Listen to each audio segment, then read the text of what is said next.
Hey Rebel Rouser, I'm Alan Voivod and this is Star Wars 7x7, your daily dose of Star Wars joy.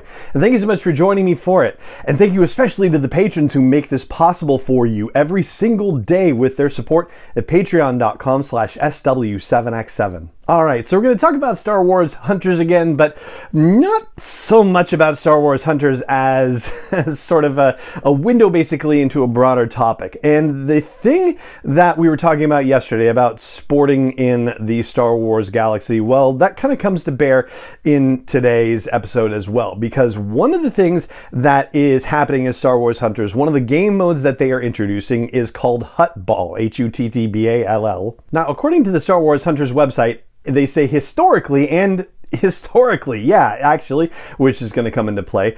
Huttball was a brutal, full contact sporting event that was beloved by fans for its speed and intensity. And it goes on to say that with the advent of sporting safety regulations, it's safer than it was, but that it doesn't necessarily look that way when you're watching it from the stands of the arena. Now, first of all, a side note, this actually does take place sometime after the events of not only Return of the Jedi, but actually like into the Mandalorian timeline because of other storytelling that basically means that we have to be at least at 9 ABY in the midst of where they're putting this. But circling back to that note about historically, here's where it gets interesting. This is the first canon appearance of the game of Huttball, which, by the way, maybe I should have led with this, is essentially like capture the flag. A ball, the Huttball, appears in the middle of an arena and two opposing teams have to go after it,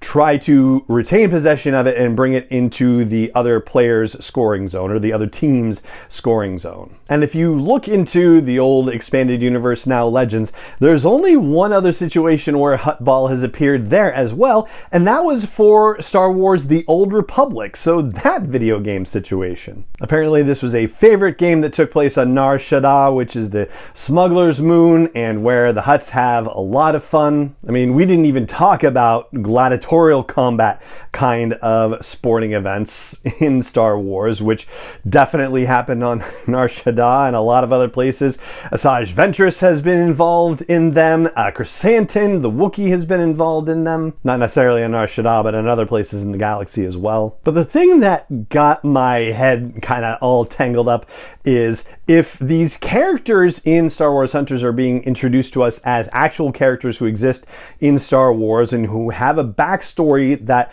exists prior to their arrival in the Star Wars Hunters game, then how are we supposed to think about them as they participate in Star Wars Hunters? I mean, if we're playing the video game and we're seeing these characters play, then are we watching them die and they have no history beyond the arena? Or are we just playing simulations of them and we get to know these characters' backstories, but once they hit the arena, then we're not actually seeing them fight in the arena, we are seeing simulations fight. And that got me thinking about Star Wars Galaxy of Heroes, because in that game, there are more than 200 Star Wars characters in the game, and they are all playing on things called holotables. So it is all holographic gaming, but with existing known Star Wars characters, except that there are characters in the game who do not exist in Star Wars canon, that are only Star Wars Legends or Old Expanded Universe characters. And so this got me thinking about the idea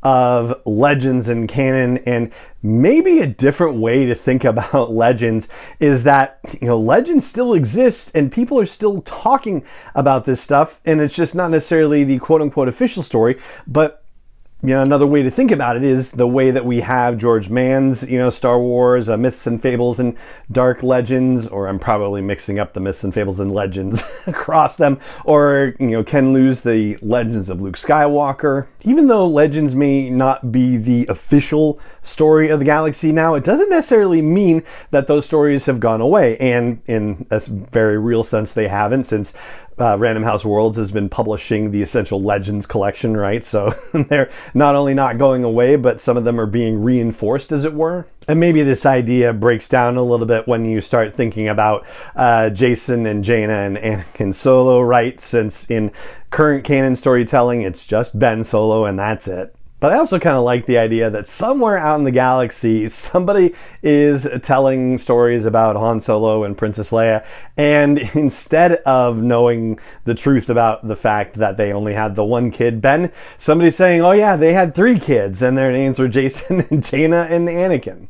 Like I said, if you stare at it too hard, it doesn't necessarily hold up to scrutiny per se, but it actually made me feel a little better about the legend stories, actually. You know, I've always felt a little bit guilty about the fact that I was not keeping up with them, and then feeling sort of, relief, but also sort of guilty relief when they rebooted the canon. And then it was like, okay, I didn't have to worry about all of that, but, it would have been a lot of invested time. And I do feel that, the pain that people who were deeply invested in the expanded universe felt when it was rebooted, like, I totally get that.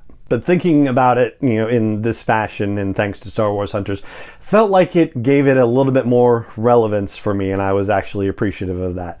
So yeah, that's what I've got for you. It's sort of a meandering episode, starting from the fact that Huttball is being brought back into canon storytelling through Star Wars Hunters, and going into the idea of legends and canon storytelling coexisting. So yeah, hope you enjoyed the ride, and I'd love to know what you think about, legends and its coexistence with canon in some fashion. That's a pretty open-ended question, so have at it. If you're catching this on YouTube, comments are right there. Spotify, the Q&A is right there. Anywhere else you're catching the show, please head over to the blog post for the show's episode at sw7x7.com and let me know what you think.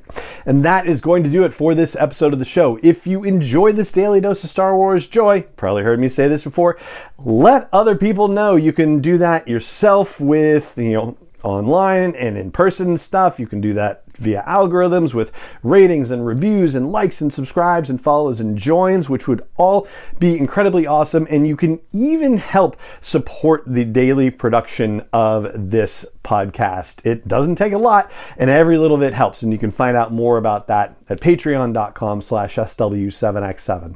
And it just remains for me to say thank you so much for joining me for this episode as always, and may the Force be with you wherever in the world you may be.